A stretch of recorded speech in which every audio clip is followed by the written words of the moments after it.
By purely accident, I met a group in Denver called mylifeline.org, and they are one of the special people in my life, because without mylifeline.org, I wouldn't have been able to cope well with all the things that I was dealing with. And quite simply, and I advise anyone who knows a cancer patient to have them jump over to mylifeline.org and take a look at the service, which appears on the surface to be a blogging tool. And there's, well, I can blog and do it, but it's not that way at all. In fact, when you start to use their tool, it becomes a communication tool. It was quite strange for me when I was diagnosed that I only had 2 or 3 people that I would consider caregivers, support people around me. And by the end of the journey, I had about 35 people.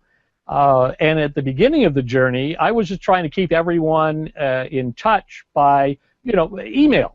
Here's what's happening, here's what's going on, and so forth. Very cursory. It's sort of the answer of, well, how is Dave today? And I would say something.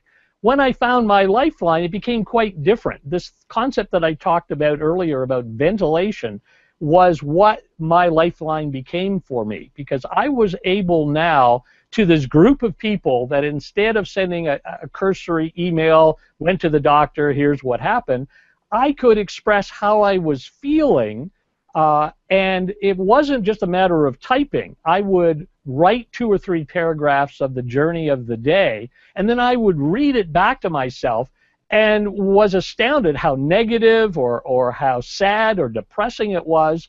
And I said, oh, I can't tell everyone this. And I would go back and edit it and start to rewrite so that I could get my thoughts in order, get some concept. Well, it wasn't really as bad as I thought it was, because really it's this. And I was then able to add a little sense of humor so that everybody who was following me knew exactly how serious the situation was. Right. But I had a chance of doing this 3 or 4 times, and then people would comment back to me when it was published with supportive comments, which I could then respond to, that helped me interact and understand what was I really feeling and what did I want other people to know.